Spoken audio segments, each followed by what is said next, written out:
Barack Obama in 2004 was totally unknown. People were saying, I don't know who this guy is. I wonder why they picked him. He had this reputation as a bit of an upstart, as sort of a young, rising figure in the party, but no one knew who this guy was. This was his chance to introduce himself to people. Tonight is a particular honor for me because, let's face it, my presence on this stage is pretty unlikely. My father was a foreign student, born and raised in a small village in Kenya. What makes a great political speech is if you can somehow fold your story into this larger American story. The next thing he says is about his mother's family. His grandfather fought in World War II. He used the GI Bill. They settled in Kansas, so white people could say, he's just like us. My parents shared not only an improbable love, they shared an abiding faith in the possibilities of this nation. I stand here knowing that my story is part of the larger American story, that I owe a debt to all of those who came before me, and that in no other country on earth is my story even possible. Going into this speech, we've had 4 years of George Bush, and we felt as a country like we've grown further apart.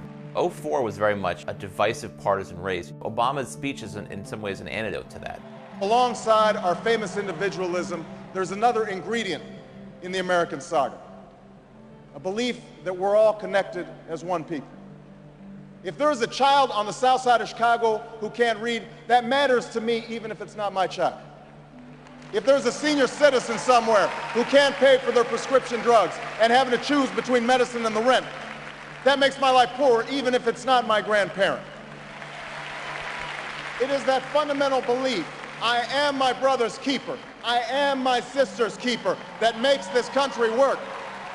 E pluribus unum, out of many, one.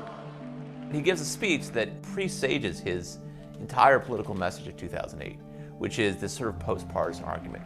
Now, even as we speak, there are those who are preparing to divide us. The spin masters, the negative ad peddlers, who embrace the politics of anything goes.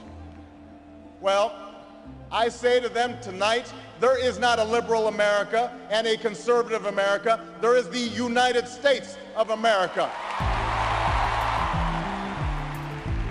Obama was born with two great gifts. One is his mind, and the other is his ability to speak to large groups of people. There are three things that Obama does that really makes that speech effective. He wants concrete detail. He likes story, and he loves antithesis, the use of repetition and structure to show contrast. There is not a liberal America or a conservative America. There is one America. There is not a black America and a white America and Latino America and Asian America. There's the United States of America. The pundits like to slice and dice our country into red states and blue states, but I've got news for them too. We worship an awesome God in the blue states, and we don't like federal agents poking around in our libraries in the red states. We coach Little League in the blue states, and yes, we've got some gay friends in the red states. We are one people, all of us pledging allegiance to the Stars and Stripes, all of us defending the United States of America. The way he uses his hands, he actually points a lot and does a lot of this, and a lot of this, and a lot of that. In doing so, he gives off this sense of energy. I am new, I'm someone who is dynamic. And he doesn't do that so much anymore. He's a little more solemn and reserved when he gives speeches today, but I think it's more reflective of his office. In the end, that's what this election is about.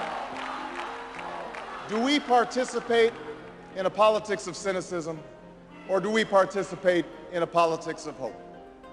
It's the hope of slaves sitting around a fire singing freedom songs. The hope of immigrants setting out for distant shores. The hope of a young naval lieutenant bravely patrolling the Mekong Delta. The hope of a mill worker's son who dares to defy the odds.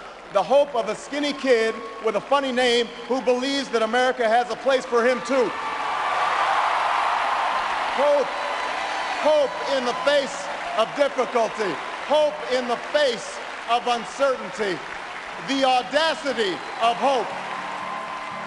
His appearance at that convention, which was the best speech of the convention, better than John Kerry's, was electrifying, and without it, he wouldn't be president. I think sincerity means a lot. There are people who, when they speak the truth as they see it, and they're very effective doing that. I believe this country will reclaim its promise, and out of this long political darkness, a brighter day will come. Thank you very much, everybody. God bless you.